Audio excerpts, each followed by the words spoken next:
doing? How are we doing? What's up? What's up? What's up, everybody? Okay. What's up? What's up? What's up, everybody? It's Michael Lenoci with the Takeover. The Takeover has now begun. The levels are going great. The levels are good. Bro, I'm so stupid. I was setting up the audio, and like on a laptop, you use your finger for the mouse pad. I had it on the table. I wasn't even on the laptop. I was moving my finger on the table, and it wasn't working. I was like, what's going on? And this all happened in like 3 seconds. But I was like, what? Why is this? Oh, I'm stupid. Bro, I'm not stupid. That's what happens. That's what's happening to everyone. We're losing our mind a little bit. We're all going a little bit crazy. And you should be. If you're not going a little bit crazy, then you're for real a crazy person then. Then you're a crazy person. Then you're like, I'm prepared for this. Nobody's more prepared for what's going on than me. I'll be honest. I've been saying this for the past couple weeks. This is my life. I've been doing this for years. I've been prepared for this for years. What was I tweeted it today. What's my record with my roommate on NBA 2K? 44-19. In the last week, we've played. What's the math there, guys? We played 63 games. We played 63 fucking games of NBA 2K in the last week. So, if you feel like you're not getting anything done, imagine what I've gotten done. A lot. Video games, putting out podcast episodes, putting out all of the stand-up I've ever done. What am I going to do when I'm acting like it's the end of the world? I want everything to go out there in case I die. Am I going to die? No, I'm not going to die. Are you going to die? I hope not. You could. People are dying. Let's not act like this is okay. I feel like it looks good if I sip coffee. You know, like when you're on a talk show. No, you don't know because you've never been on one, nor have I. But when you see people on a talk show and they drink coffee, it looks cool. So I've always wanted to do that. These are my dogs. All of the dogs I've ever had. That's Blaze. Blaze was my childhood dog from, I don't know, I was 10, so maybe 94 to 2010. He died right when I moved to LA. He died just in July 2010. His birthday was in August 2010. He would have been 17. Jack Russell Terrier used to run back and forth in my yard. That dog exercised the most. We had a backyard, and around the time when I was like in middle school or high school, people were riding around those go-peds. Remember those go-peds? They were like little weed whacker engines on those scooters, kind of like the scooters you have now, but they were like, they would make those noises, and that would drive him insane, and he would just go, Rah! And start running back and forth in the backyard. There was like a little Grand Canyon pit that he had. He would run so fast. Like, I swear to God, he was the fastest dog I've ever seen. And then he would jump in the pool and cool off on the first step. He wouldn't go totally in. But if I threw a ball in the pool, he would like run around the pool for like 2 minutes and then decide he was going to jump in. He would try to wait. He would like, maybe I can, and he would go like this. And he was like, maybe I can get the ball to come closer if I put my paw in the water and get the ball. And sometimes the ball would eventually come to the edge and he would just pick it up. But he used to just dive. He would jump in the water, get the ball, go to the step. I could get him, if I was in the pool and I was holding the ball, I could get him to go underwater and grab the ball. Sorry, I like to look at the computer when to make sure that the levels are great, because it could go a little louder. No, it's good.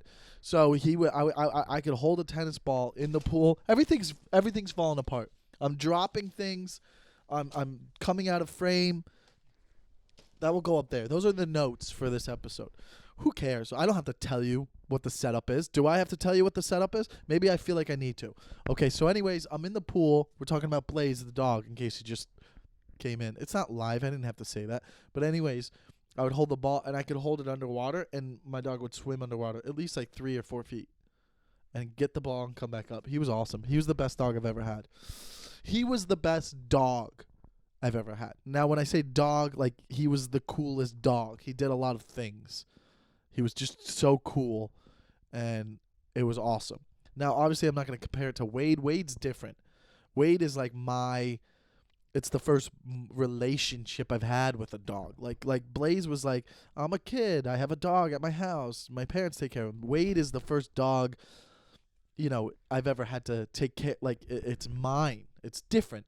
He's definitely, like, he's got more of a personality. Wade is the most human dog I've ever had, as opposed to, like, Blaze was the most dog I've ever had. If that makes sense. Like, he would just do dog things, and it was like, it was so cool. But Wade is the most human dog. And then this one, Noelle, she was a Jack Russell Terrier. And the story behind Noelle, I'm not going to go into Wade. Most people, if you're a fan of me, you know Wade. He has an account on Instagram. But Noelle I got freshman year of college.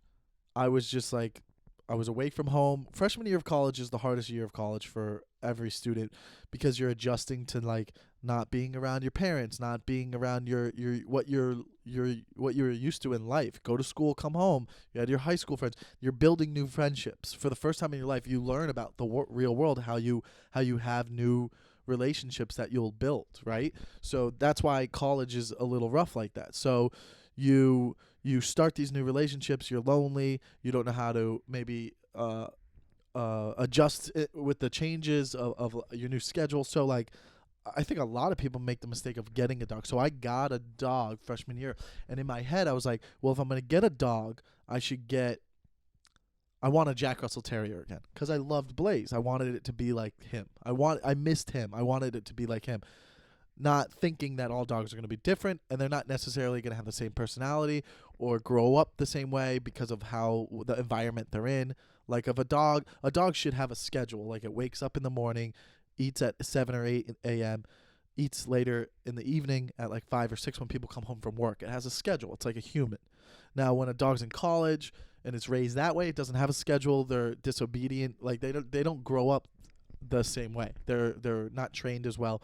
So I got this dog, and in my head I was like, let me get a female. I'll get a female dog. I'll get a bitch for when I go home for Christmas and summer. My dog, he was never good with dogs, but I was like, if he's going to be good with a dog, maybe he'll be good with a female because he'll want to hump it. So that's what I was thinking. So let me get a female Jack Russell Terrier. I got this bitch, and I probably within like 3 months, I was like, this dog sucks. I love all dogs, but like, it was boring. It was a headache. She was hard to train, and long story short, I guess I gave you the long version. She just, like, I didn't want to deal with her. So eventually, after maybe 6 to 7 or 8 months, I had her. I gave her to my parents. And my dad's such a big dog lover that he wouldn't just give it away. He fell in love with it, and he, like, tried to teach her and train her and get her adjusted with Blaze. Blaze, at first, we were like, we had to calm him down. He at first would try to snap at her, but at this time, when I'm in college, 2003, Blaze is almost 10, so he's getting older. He's slowing down a little bit, but we got him to adjust with her, and they lived together finally, and it was like fine. And she, if anything, would like snap at him. Eventually, she got territorial, but they lived together, and that was fine. And then I got Wade senior year of college, like in 2007, or junior year of college, 2007. I got him because he's 13 now. So yeah, I've had him for 13 years. So I got Wade, and then I brought him home, and then my parents were just like, "What the fuck is going on?" There were, like, for Christmas there would be like 3 dogs from 2007 to 2010. But then I moved to LA in 2010. So then Blaze died in 2010, and then Noelle lived until, I want to say, last year, 2018. She made it to 2018. So she lived from 2000. She was born in 2003 to 2018. So she made it. She died just before her 15th birthday. She was only like 14, not as active, which is sad, but yeah, my dad had to put her down, and I thought I scratched my ear. That's why I did that. So that's her story. And then we have Wade, who's still trucking around. Here he is at 13. But so I just thought that would be nice to have something back there to, like, maybe it's good for your eyes. I don't know. It's a good way to start the pod. What's up, guys? Welcome to the Takeover,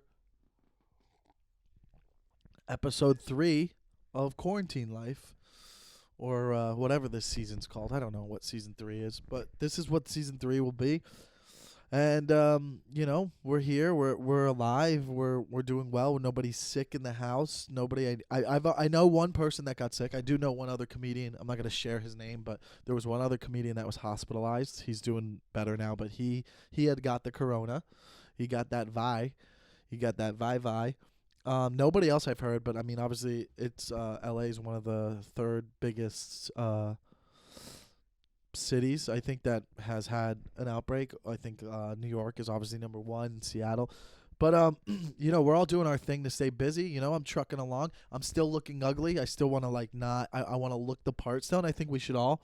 I've been talking to some people. I talked to my buddy Scott in New York. The guy's just at the park. I mean, they're being social distancing, but he's just like laying around. They look good. He's got sunglasses and a hat. He was cleanly shaved. He had like a nice shoes on it. So like, bro, what are we doing, guys? I thought I explained that like nobody should be like looking good. Like let's look like this is terrorizing our lives, and it should be. If it's not, it will. It's gonna hit you hard. And now we're starting to see it hit hard, and it's not good. It's not good. Everybody, if you're watching this and this is to like calm you down and make you feel better, I don't want it to. I want you guys to all be freaking out. I want you to be like, how long is this gonna last? A long time, guys. This is just the beginning. We're not even in April yet. We're gonna be sitting through this all through April, and you guys are going to go fucking crazy. And I'm not, because I've been doing this my whole life. I've been sitting around playing video games, eating peanut butter and jelly since I was in college. Bro, I'm good at being poor. Dude, I've been poor before, and I know how to do it. And I'm good at being poor, dude. Every comedian's good at being poor. We were all poor for so long, and some are still poor, and now some of us are back at being poor, and that's where I'm at. Back at being poor, can't make money. I'm doing a half-ass podcast. This is my studio. You got people like Chris's Congratulations studio. He's got a nice studio. You got Bad Friends. They got a whole nice studio. You got Your Mom's House. They got a fucking setup. Rogan's got a setup. This is my fucking setup, and this is how it's gonna be. And this is dope. This is what's dope about this. It's fucking unbelievable, and it's great. And this is real. And that's how it's got to be. I'm real in this whole situation. I'm being real. I got sweatpants on. I got a gym shirt that I wear to the gym a lot, and I got a jacket with fucking. What's that? I got shit on my jacket because I haven't washed anything. I haven't done laundry yet because I'm not going through a lot of clothes. I bought a basketball hoop. I got the basketball hoop for $80 off of Amazon. It came quick. I know some things aren't coming quick. I wiped it down before I opened it. Don't worry. I put it together. It's a cheap shit fucking thing. It doesn't fulfill what I was looking for. I'm out there shooting baskets on a fucking shit-ass basketball hoop, pretending like it's okay to be doing this. My neighbors are like in their 30s and 40s, and they have kids, and they're going crazy, and I see them crying and stuff, and they're like, what are you doing? I was like, building a basketball hoop, and they're looking at me like, what are you, a child? And I go, what am I supposed to do? This is the argument I had in my head with them. I was like, what do you want me to do? I'm going to go shoot hoops. I got nothing better to do. I don't have really a lot of responsibilities, so I'm going to go shoot hoops. They're like looking at me like I'm a child, like I'm a kid. They have kids that need toys, and I'm fucking here buying a basketball hoop. Hey, can they shoot hoops? Not yet. They're too young. And I'm not playing basketball with kids because they got germs. I got friends losing their mind that are comedians. I got my buddy Thomas Dale's fucking losing his mind. If you don't know Thomas Dale, look him up on Instagram, and his name is at ThomasDale5, I think. He's losing his mind. It's fucking hilarious. He talks to ghosts and dead people now, so he says. Come over then. Thomas, if you talk to dead people, come to my house. Let's figure it out. You know what? Someone upstairs killed themselves one time. Bring him out. Bring him out. Let's hear him talk. I want to hear what he's doing. All right? You're talking to dead people? Let me hear this. What are you, the sixth sense? He even mentions something about sixth sense and seventh sense, how we're all going to have a seventh sense one day because we evolve as humans. You got to check this shit out. It's batshit crazy. No pun intended. I love you, Thomas, but fucking, it's fun to watch. I'll tell you that. You guys are going to go crazy, all you regular humans out there. You're going to go crazy. You know how I know you're going to go crazy? My sister went crazy. I called my sister today. We FaceTime, and FaceTime is huge now. If people are still not FaceTiming you, fuck them. What are you doing? FaceTime it's fun. It's a fun time. Technology is a fun time. People are complaining a lot about people going live. Like they're going live on Instagram a lot or on Facebook, and they're like, all these people are going live. People need this, bro. Don't fucking hate on it. Let them go live. This is fun. Going live, I haven't even done it yet, but I FaceTime, so it's the same thing. But going live is fun. I'll do it. I'll eventually go live. Don't say I won't. I'll do it. I don't care. People are hating on it, but people need it right now. Everybody needs social media. Social media, what everybody was hating on before this, everybody's like, this is bad for you. It's bad. This is the only thing keeping us going. I've watched people go live. I watch fucking informative stuff. I've watched my favorite athletes go live. Everybody's doing it, and it's helping. Social media's good. Twitter's unbelievable right now. It's unbelievable how fun Twitter is. It's funny. People are being funny on there. There's fucking I'm being funnier on there. I wasn't big on Twitter, but like I'm using it more 'cause it's just like a good outlet. Facebook is a good outlet. Not necessarily seeing people go crazy. I mean, Facebook obviously sucked when it was political. It got so political. That's what fucking ruined Facebook. But right now it's kind of fun if you're putting out positive stuff or people just it's fun to see like normal 9 to 5 normal people who are like just like we're it's almost like you're watching normal people become artists. Like they're just like, well, we gotta try some shit, you know what I mean? Like we gotta fucking do it. Like we gotta do something. Everybody's trying to be creative in a way, so that's what's cool. I mean yeah, some shit is cringeworthy for me because for a lot of comedians we hate on all that shit. All us comedians are hating on live shit, but like the world needs it, man, and everybody needs it, and it's okay to go live. Here's what's not okay. These fucking comics out here, there's fucking comics doing stand-up for nobody. What the fuck are you doing? Stop that. Hey, if you're a comedian and you're fucking doing stand-up live on a stream or something, what are you doing, dude? You've completely lost your mind. And I've seen very successful comedians doing this, and it's like, just give it up. Give it a rest. You're not going to get better. You're not going to write. Dude, you're fucking with the art, okay? You do stand up because you want to try your ideas out and you want to fucking see them evolve. There's no way you're fucking doing stand up for nobody, maybe a cameraman, and going, that bit's got legs. That bit's got legs. It's going to go far. Ooh, I love that idea. Oh, that new tag I tried, that's going to work. What are you doing? Who is this for? A part of me thinks that some of these comedians out there are going live. They're doing like stand up for live stream and in their head they're like, this is it. This is what's going to take me to the next level. Really? Come on. Who is this for? Nobody. I've watched some of it. It doesn't work. That's not what it is. Like it's awful. Stop doing this to yourself. You don't have to do this. Comedians, you do not have to do this. You don't have to fucking stream stand up. You're not going to do stand up for a long time. Deal with it, motherfucker. If you know yourself, you'll fucking go up and you'll fucking get after it when everything gets back to normal. Just give it a fucking rest. Fucking going live stream. They're doing stand up. Listen, I love that Laugh Factory. I love Jamie. That's my home. They fucking done so much for me. What the fuck are you guys doing? You're just the Laugh Factory right now is having people go do stand. They're like, what? Let's see what asshole thinks that fucking people want to hear their jokes in front of. It's just not the same. But whatever. If that's what fucking gets you through this whole thing, then fine. You got Thomas Dale doing his shit, and then you got fucking comedians. I got people messaging me, hey, you want to go do stand-up on this thing? No, I don't want to fucking do stand-up. Do this. Do a fucking podcast. This makes way more sense. Go on little rants on your own for a podcast. This isn't a setup. This isn't an idea with a setup and a fucking. This doesn't have to be fucking. This isn't a formula. This isn't. I don't have to be funny. I could just talk. People want to hear people's ideas and thoughts. Do this. Laugh Factory, do a fucking live podcast. That's what you should do. Don't fucking make these guys go do stand-up for nobody, for the audio guy.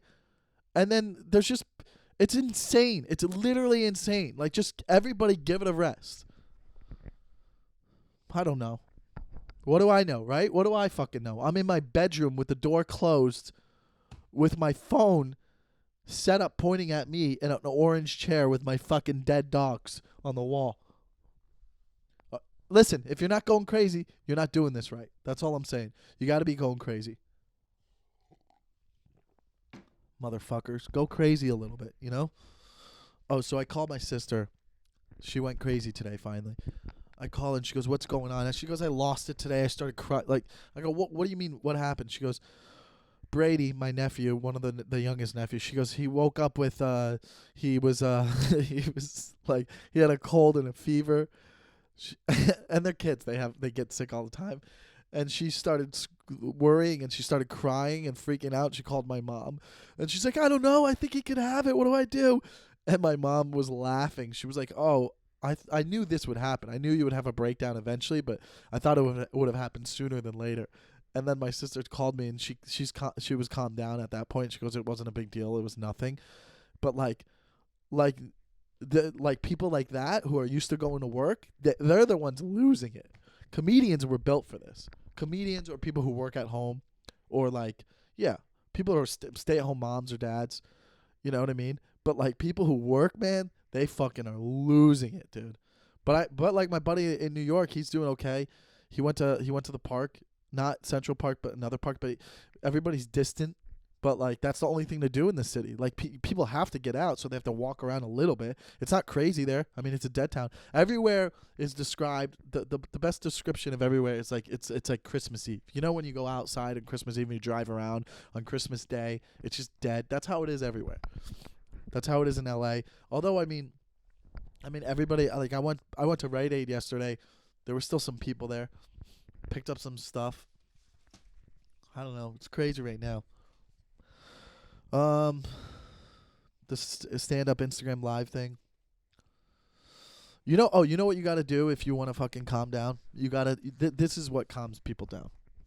You got to smoke weed a little bit. Go, it's okay to smoke weed. Obviously, some of you are not built to smoke weed and you'll go crazy and you'll get paranoid in your head, and that's even good too. We want to see that. We want you to go live. How about that? If you're a normal person who doesn't get high a lot, get high and go live for us. We want to see the breakdown. We want Thomas Dale's. We want to see what Thomas Dale is doing. I want everybody to do that. That's what's fun. We got to see that shit. That's the dope shit. I want to see you freak out. I wish I would have seen my sister freak out. Like, I need her to call me when she's starting to freak out. My mom doesn't freak out. She's just laying in bed. My mom works in hospice. She works in hospice, and she's just like, "It is what it is, Michael." You know? "Oh, Michael, there's people who have it a lot worse out there." You can't ever complain to my mom. That's how annoying she is. My mom's so annoying. First of all, if you don't know her, I'll put out a bit about her later on Instagram. She's British, and she's lived here a long time, but she's got a soft voice, and she's usually pretty positive, but she's just always like, if you complain to her, she'll be like, "Oh, Michael, there's a lot worse out there. There's people who have a lot worse. Just be thankful you have a roof over your head." It's just like, "Oh, I can't complain." Well, what's the point of fucking talking to you if I can't complain? Like, oh, yeah. My mom, she's like, running out of, oh shit. She's like the most spiteful British lady. Like I was, like things are tough right now. I'm running out of money to survive. And she's like, "Oh, well, look at here." It's almost like she's like, "I told you so. I told you. Comedy's not, it's not secure. There's not a lot of security in the arts." She goes, "Well, look at here. We find ourselves in a situation where you need help, don't you?" Fuck you. Fuck you, Mom. Are you kidding me? This is what it's like. It's like she's happy the coronavirus happened. She's happy the coronavirus happened, so she could be like, "Oh, well, look who needs my help." And then she's like, "You don't have health insurance. You better hope you don't get sick." And for years, I would always tell my mom, I go, "Mom, I'll get health insurance when it's easy to get, I guess. Okay?" But she's always pressing on it. "You need health insurance." I go, "Mom, I don't need health insurance, especially as a working comedian." I go, "If something crazy happened, hypothetically, like I got in a car accident or maybe like I broke a leg, something bad happened, I could almost guarantee most comedians would do this for a lot of comedians that they know, that they would do a benefit show for them. If something serious happened, like you were really sick in the hospital and you had $100,000 in medical bills, I think comedians would come together and do a benefit show and like raise money for the person. Maybe not if they broke their leg, but like if they were like really sick, something like that. And I always explain that to my mom. I'm like, Mom, don't worry. Like, if that's what you're worried about. I go, also, if I'm really sick, like, the last thing I'm worried about are fucking medical bills. Like, let's survive. You know what I mean? Like, I'll deal with that later. And I'll bet on myself that I'm going to make enough money in stand-up to pay for all of this shit one day. Like, I'll be fine. I'll be like I'll be like Chris right now, comfortable in this situation, having groceries delivered to my house and not having to leave the house and having a gym in my garage. You know what I mean? Like, it will be fine. So I would always say that to her when she would bring up the health insurance shit. And now she's like, well, you don't want to get sick now. Where are your comedian friends now? Like, okay, what do you want? You want a ribbon? You want to say you won? It's like she always has to fucking bring back like, oh, I told you so. Well, this is for you, Mom. My mom listens to every episode, so I want her to hear that, and I want her to be mad. Man, do people play fucking video games still? We've been doing that. Oh, so going to smoke weed. I smoke weed a lot during this time. Well, I casually smoke weed a lot, but I haven't smoked as much because I've had like a cough. I'm good, everybody, but I did have a cough, so I couldn't smoke. I don't like doing edibles.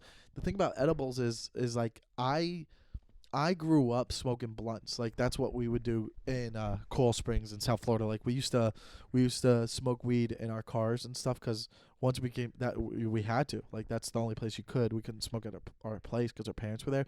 But like, I always liked smoking blunts. Like, the whole process. We would hang out. There'd be like 4 of us. You'd buy a Philly, and you would break open the tobacco and dump it out, and then someone would break up the weed. You would break it up, and then they would roll a blunt, and we'd smoke it, and then hang out. Like, I loved that. I was, like, addicted to that process. I've also was addicted to, like, when I got high playing video games. So it's like when I would play video games, I want to smoke. And when I smoke, I want to play video games. Like, that, I would do that so much in college. So I think, like, also, back in the day, when I started smoking weed, it was, like, there was regs. I don't think that even exists anymore. But we would in Florida, in South Florida, we call it regs. You're like, yo, let's get some regs. And if you wanted crypto. Crypto was what weed is today. Like, it's what you buy from all the weed stores and shit. But that was called crypto, and then we had regs, and we would smoke regs a lot. It was cheaper. You could get like for $5 you could get like, I don't know, like a gram. More than a gram. I don't know. You could roll a blunt for $5. It was cheap. We could all throw like in college, we'd all throw $5. 5 of us would throw $5, and you'd get a half-eighth for $25. And you could roll a blunt with that, and we're all getting high multiple times. You could maybe get 2 blunts out of it. Okay, so that's what we would do with that. So, but that was in college. In college, I would still get regs too. But regs, we would smoke a lot of regs. Like, one time, we went freshman year of college. We decided to go to spring break to the Keys. So we bought a quarter pound of reg weed. I don't know how much that was, but it was cheap enough for where it was like $200. We all threw money.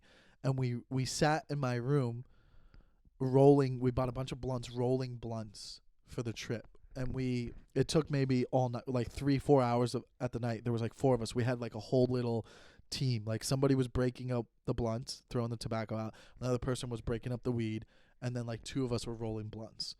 And we ended up rolling about 76. I think it was 76 blunts we rolled of regs weed, not crypto, not shitty weed.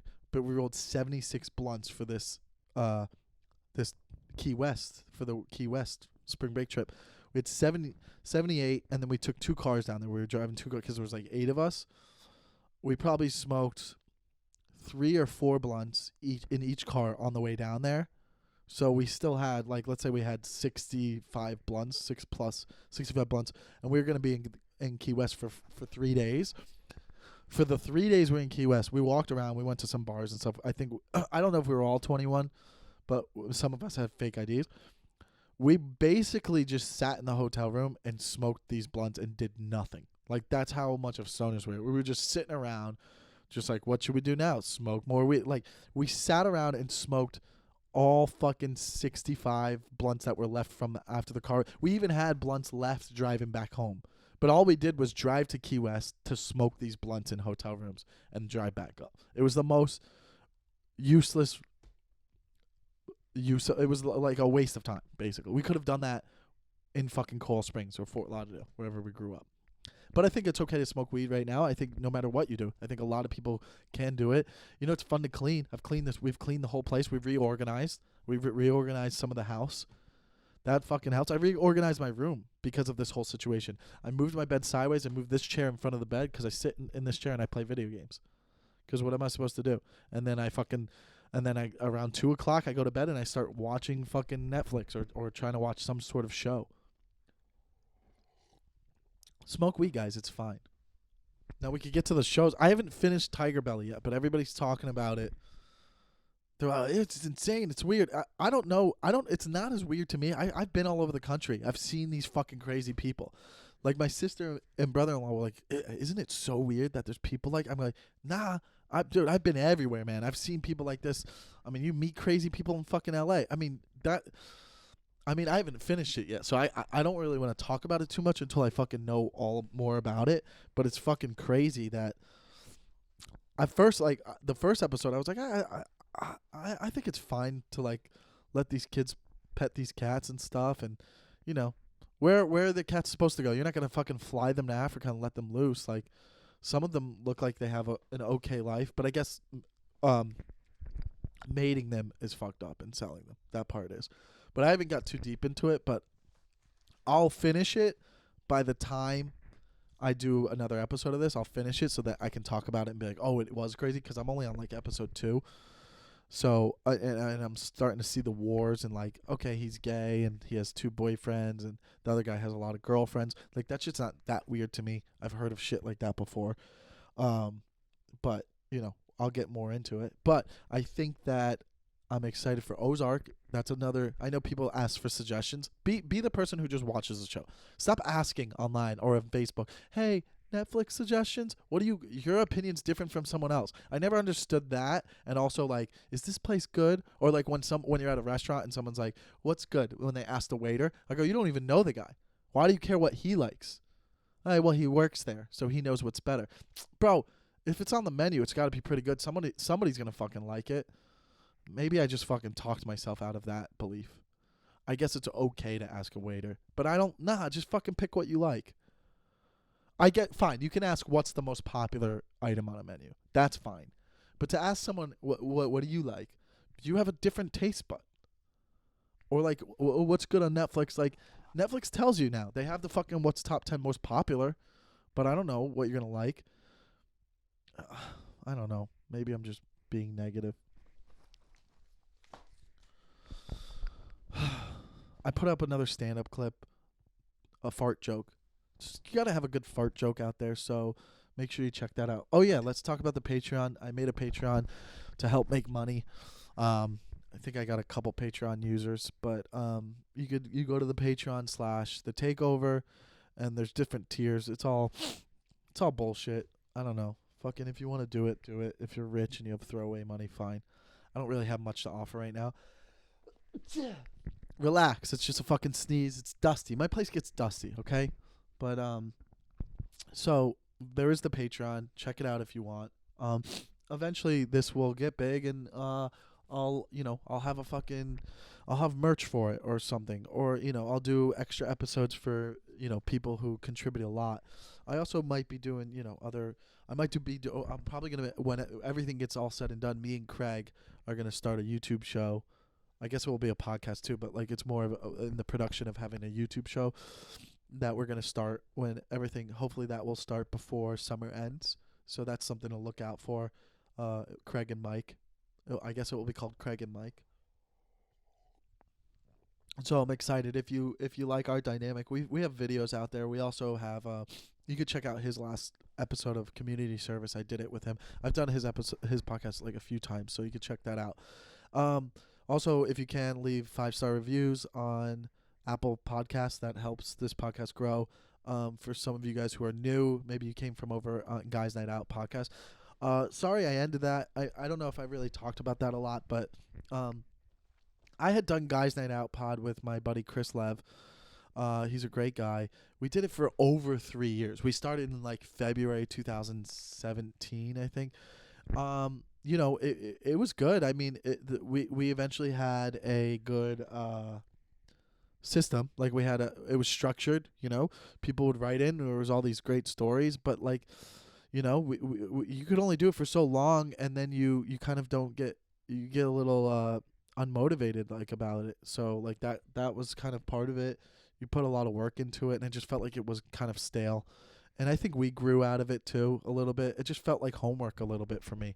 So I just felt like sometimes not everything you set out to do works. You know what I mean? And I think that's a lesson for people, for everyone.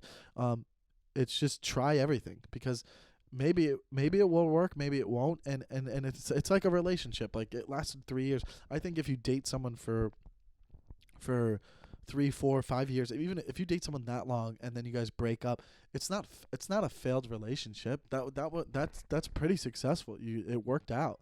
Like, that's a big part of your life that you'll always remember and think about it. Maybe a year's not that long, but a year, it didn't work. But I mean, if you date someone and it's been 3, 4 years, like that was success. That, like, you guys worked well to each other, and then you both grew apart. Maybe you changed as a person. I think if you date later on in life, like in your 30s or 40s, you know yourself a little bit better, so it's easier to manage that. So I just don't think anything is maybe a failure just because it didn't go on. So like with Guys Night Out, I don't think we failed at anything. I think we did it for over 3 years, and we made a show and we created it, and we went through a lot of different hurdles, and we did the best we could with it, and it's out there still. You still have to listen to it, and we created it, and it's still there. So I think that's pretty interesting to think about, a way to think about something.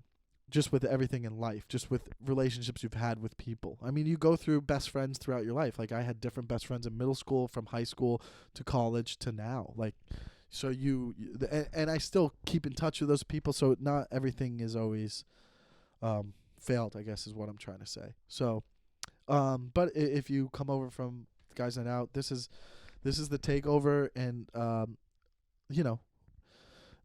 different from other podcasts. I've done different themes. Like, the first season, I was doing I was motivating you, everyone, to start your week out. It came out every Monday.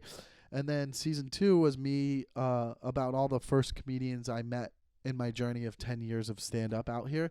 And I didn't get to finish it because of what's going on. And maybe I'll get back to having guests on and going to their house and interviewing them, which there's still a lot of people I wanted to get to.